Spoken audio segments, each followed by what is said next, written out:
Bon, j'espère que tout le monde va bien. On arrive au bout, hein. Je sais que c'est en 2 phases, mais je pense qu'il en guise la troisième phase, pour qu'on puisse partager un moment de convivialité. Et bien sûr, je veux bien sûr remercier Madame la maire, chère Françoise, de nous accueillir, présidente de l'intercommunalité. Saluer le président de la CCA, Sébastien, qui nous accueille aussi. Ça me fait penser à quelques souvenirs un peu passés, mais je vois mon collègue Alain Renaud qui était avec moi quand on avait été invité à l'époque par mon ami Patrick Garcia, où ça avait été une journée express de chasse, puisqu'il y avait des chiens qui avaient été attaqués par un sanglier, et ça a duré un quart d'heure, le moment qu'on y était un peu plus. Mais c'était un bon moment, et je veux aussi remercier aussi ces territoires pour son accueil. Bien évidemment, remercier Jacques Orange ainsi que l'ensemble du conseil d'administration de nous avoir conviés à leur traditionnel congrès de chasse. Saluer bien sûr Madame la secrétaire générale, saluer la représentante du député Fabrice Brun, notre député Hervé Solignac, saluer la sénatrice Anne Ventalon, sans oublier le président de la fédération régionale et le remercier pour ses propos, le colonel honoré aussi d'être avec nous, avec l'ensemble des pompiers. Et les chasseurs-pompiers sont nombreux, c'est important de le rappeler, sans oublier mon vice-président qui a œuvré sur le plan chasse, j'en dirai un petit mot tout à l'heure, et bien sûr les nombreux présidents de la CCA, sans oublier les nombreux élus chasseurs qui sont avec nous aussi, c'est important. Je ferai un petit mot un peu du même acabit que Jacques Orange pour les élections municipales tout à l'heure, c'est aussi mon rôle par rapport à votre engagement. Moi, je suis très heureux d'être là, et puis je salue, et c'est toujours un vrai plaisir d'être avec vous en tant qu'élu, parce qu'il faut souvent la chasse est décriée, mais quand on parle en tant qu'élu public, même ceux qui n'aiment pas la chasse, chaque fois qu'ils s'expriment, ils s'expriment devant des chasseurs. Il y a toujours un chasseur, un cousin, un oncle, un grand-père qui est chasseur. Et ça, c'est important de rappeler le poids de notre chasse. C'est des gens qui sont passionnés dans notre territoire. Et moi, je suis très, très heureux d'être avec vous, avec nos sonneurs aussi, que je veux féliciter pour leur engagement. Alors, je sais pourquoi ils arrivent à tenir toute la journée. Je suis arrivé avec eux pour le ravitaillement café, on va dire. Mais c'était un bon moment pour les applaudir parce que c'est toujours vibrant. Et très important d'avoir nos sonneurs avec nous qui viennent du Nord-Ardèche. Et on est très fiers d'eux. Alors moi, je veux commencer bien évidemment par l'événement qu'évoquait bien sûr Jacques, qui est le président régional, en avant-propos par rapport à ce drame qui est arrivé à nos chasseurs, à nos amis chasseurs, à nous-mêmes, par rapport à ces chiens battus. C'est important de le rappeler. Et avant de tirer quelconque conséquence, je veux rendre hommage à Jérôme Marmé qui a dû s'exprimer tout à l'heure et aux chasseurs qui ont eu beaucoup de sang-froid et qui ont réussi à se tenir malgré les pressions qu'il pouvait y avoir autour. Vraiment, rien que pour ça, vous pouvez les applaudir parce qu'ils ont eu beaucoup de sang-froid.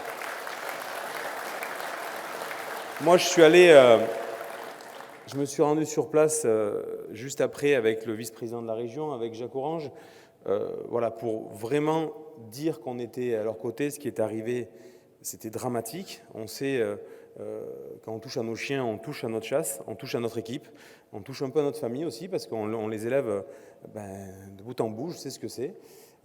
Et donc, moi, je voudrais saluer, Madame la secrétaire générale, aussi le travail des gendarmes, qui ont veillé à ce que, jusqu'à la date de fermeture, on garde un peu de sérénité dans ce territoire. C'est le mot. Je suis un peu déçu que le procès ou le jugement soit décalé, parce que je pense qu'on n'améliore pas les choses en faisant ça, en laissant durer. Mais surtout, ce que l'on entend en discours de vérité et de sincérité, c'est qu'on ait des peines exemplaires à ce niveau-là. Et vraiment, ce qui s'est passé, c'est dramatique. Ces chiens ont été abattus de sang-froid, il faut le dire. Et on doit priver ces gens-là d'une liberté quelconque. On ne doit pas laisser ça en toute impunité. Et moi, je serai de votre côté, vous l'avez vu, avec Jacques, le président départemental, le président de la région, avec l'ensemble des élus locaux. On ne peut pas laisser passer ça sous silence. Et bien évidemment que s'il faut aller plus loin, s'il faut accompagner, comme on l'a fait, accompagner les chasseurs dans leur procédure, on le fera. Un point qui était important pour moi aussi avec mon vice-président Mathieu Salel, c'est de revenir un peu sur le plan chasse. Donc le discours ne va pas changer d'une année sur l'autre, hein. On l'évoquait tout à l'heure avec les collègues, et heureusement, parce qu'on est constant dans nos choix et dans notre volonté politique d'accompagner la chasse. Le plan chasse qui a été suivi par mon vice-président Mathieu Salel voilà, est un vrai succès, une vraie collaboration. Je l'ai dit l'an passé, c'est important aussi de rappeler le sérieux qui est fait dans vos ACCA et à la Fédération départementale des chasseurs.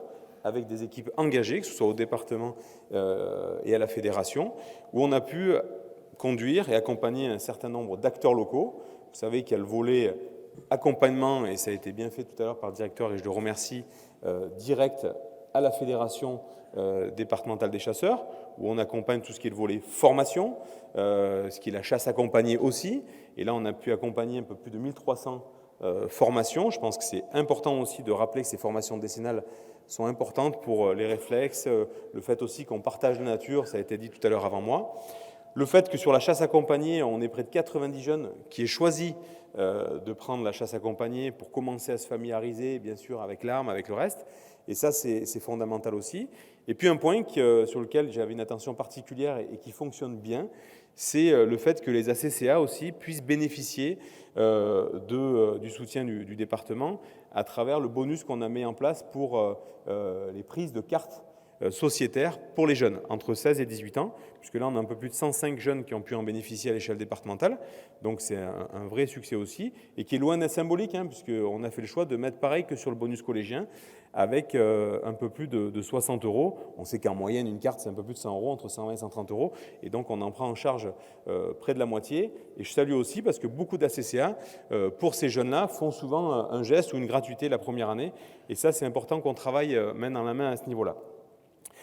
Il y a la prochaine étape, le fait que, vous l'avez vu récemment, et je voulais remercier Mathieu Salel et le féliciter aussi, le fait que sur des espaces naturels sensibles, on puisse faire confiance aux chasseurs, et ça a été aussi la communication aujourd'hui de la presse locale, et c'est une vraie fierté aussi.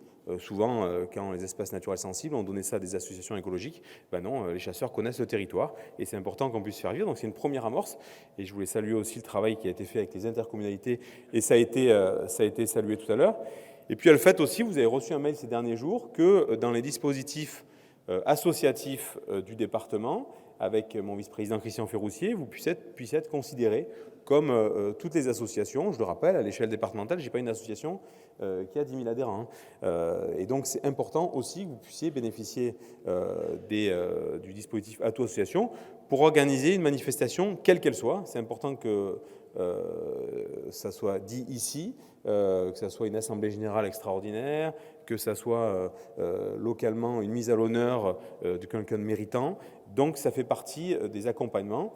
Et aujourd'hui, voilà, on est très fiers de pouvoir mettre ça en place avec l'ensemble de l'équipe. Et ça, pour nous, c'est fondamental.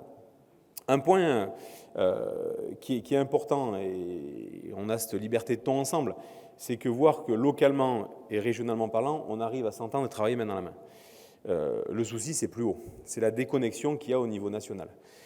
Plusieurs choses, vous avez pu le voir par la presse, on essaie de rattraper localement et on lâche rien, vous le savez. Le fait qu'on nous impose certaines choses qui n'ont pas de bon sens chez nous. Et ça a été le combat de certains d'entre nous ici. On va commencer avec l'attaque et le pied de nez fait à notre ruralité de manière générale. Ça a été dit par Jacques tout à l'heure. Nos agriculteurs aujourd'hui subissent une crise sans précédent et ce n'est pas normal et c'est même inacceptable qu'on puisse mettre sur un même pied d'égalité des associations qui démontent l'agriculture et ceux qui nous nourrissent. Et on l'a vu, on a vu le décalage le jour d'inauguration du Salon de l'agriculture par le président de la République. Il avait invité les soulèvements de la terre au moment de couper le ruban avec les agriculteurs. Et donc là, on voit la déconnexion profonde qu'il peut y avoir. Et là où j'ai besoin de vous, c'est de se dire aujourd'hui, notre ruralité doit être défendue dans son ensemble. Je sais qu'on n'est pas toujours d'accord avec le monde agricole, forcément, enfin voilà, on a un tempérament un peu montagnard et ardéchois, c'est normal, mais surtout, il faut qu'on fasse front commun. Il ne faut pas oublier que ces gens-là entretiennent les territoires, comme vous le faites aussi bien avec, et ça a été dit par le directeur du SDIS, et ces gens-là aussi ont un savoir-faire et sont fiers de leur territoire.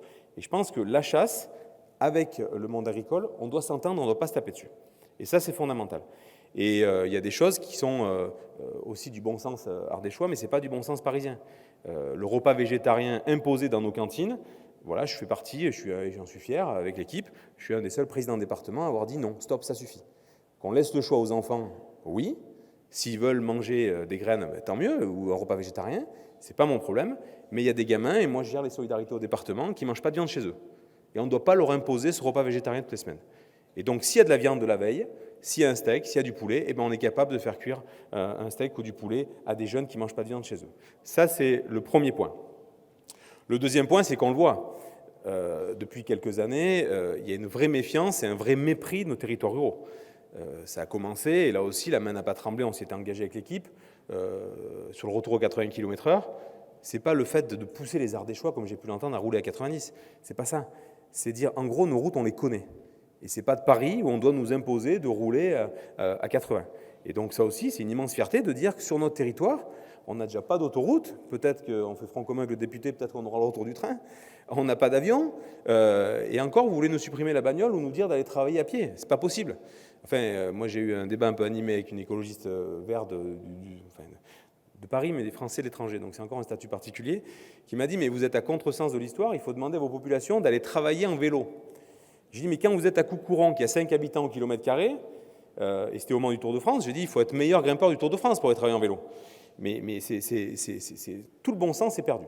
Et puis le troisième point, qui est nous, on a un combat commun avec l'ensemble des parlementaires ici présents, c'est le loup.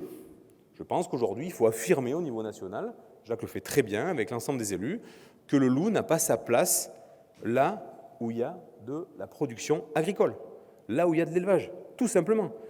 On veut toujours être plus malin que nos anciens, mais si nos anciens ont enlevé le loup, c'est qu'il y a une raison. C'est que ça ne peut pas cohabiter avec les productions locales. Et ça, c'est notre enjeu. Et quand je vous dis qu'il faut travailler avec le monde agricole, c'est parce que notre territoire, nos départements ruraux, sont morts s'il n'y a plus d'agriculture ou s'il n'y a plus de tradition. Il faut se le dire. Et c'est pour ça qu'il faut faire front commun. On s'est battu à l'époque, on nous avait mis pas de chasse le mercredi, c'est revenu. Là, il ne faut pas lâcher non plus. Il ne faut pas qu'il y ait un jour supprimé de chasse. Ça en fait partie. Et sur le loup, ce qui me rend malade et qui me déçoit beaucoup, c'est que je pense qu'on attend au niveau national ce qu'il y a un drame pour vraiment se préoccuper de la question. Tant qu'il n'y a pas un jeune, malheureusement, au milieu d'un pré qui va se faire dévorer par le loup, ça ne marchera pas. Et moi, je n'en veux pas de ça. Donc, nous, on l'a affirmé avec Mathieu Salel, mon vice-président. Voilà, il y a des mots-clés qui sont forts chez nous pour soutenir le monde de l'agriculture et de la chasse. Ben, c'est le stockage d'eau. C'est pas un gros mot, sobriété c'est bien, mais on est des gens responsables. Donc, il faut aider au stockage. Ça, c'est important. Les circuits courts, le fait qu'on travaille localement avec nos productions locales, enfin, on est fiers de pouvoir avoir un catalogue assez large de toutes nos productions localement. Et puis le fait de faire confiance, tout simplement. C'est dire ce territoire rural, vous le connaissiez mieux que personne, et donc il faut qu'on puisse vous faire confiance aussi dans vos modes de gestion, dans les traditions, et ça pour moi c'est fondamental. Alors bien évidemment, je vais conclure par, comme mes collègues l'ont fait aussi, c'est dire qu'on est très fiers de vous. On est fiers de ce que vous faites au quotidien, et moi je suis fier de ce que Jacques, avec la fédération régionale, la fédération nationale, vous avez mis en place. Le fait qu'on ouvre les portes, et qu'on ouvre les portes et le spectre de la chasse. Et que ce ne soit pas cantonné que dire ils se lèvent le matin avec leurs chiens et ils vont tuer les animaux. Non, tout au long de l'année, on le voit, vous faites vivre d'autres actions. L'exemple, c'est les nettoyages. Les nettoyages, il y en a eu de partout. Il y en a encore aujourd'hui des collègues qui sont à Saint-Julien-le-Roux et qui n'ont pas pu être là, qui font une action de prévention. Et on l'a vu, ça a été relayé. Il y a ces diplômes qui sont mis à des jeunes. C'est plutôt des bonnes choses. Après, le deuxième point qui est extraordinaire, alors moins pour les administrateurs, parce qu'ils ne sont peut-être pas au courant, c'est le fait qu'il va falloir participer à la chaussée des géants et l'Ardéchoise. Donc on va vous acheter quelques tenues, quelques baskets, et puis on va voir si l'année prochaine vous êtes encore là. Non, c'est important aussi de rappeler que localement, voilà, il y a des événements nature qui sont là pour faire la promotion de notre département et sur lesquels voilà, on croise beaucoup de monde qui sont vraiment avec nous là-dessus. Et donc le dernier point, sans être redondant avec ce qu'a dit Jacques, c'est les municipales. Moi aussi, l'année prochaine, je redirai un mot là-dessus. C'est important de rappeler que personne mieux que vous connaisse nos communes. Et donc, il faut que vous puissiez vous engager localement. Je sais que certains disent que ça prend du temps, mais il faut. Parce que si vous ne prenez pas la main, d'autres vont la prendre. Et ceux-là ne seront pas là pour défendre vos traditions. Ceux-là vont être là pour exterminer nos traditions et nous donner des conseils sur un territoire que l'on connaît depuis qu'on est né. Et ça, moi, j'en veux pas. Et donc, ce qu'il faut, c'est que vous puissiez vous engager sur nos territoires ruraux. Ce n'est pas une histoire politique. C'est que vous connaissez le territoire. Et moi, ce que j'aime, c'est quand je parle avec des gens qui sont du pays et qui connaissent le pays. Ça, c'est fondamental pour nous. Donc, sachez que le département a été avec vous, est avec vous toujours, et sera demain avec vous pour vous accompagner. C'est une vraie fierté. C'est vous qui faites vivre vos territoires ruraux et on est très fiers de vous. Merci à tous.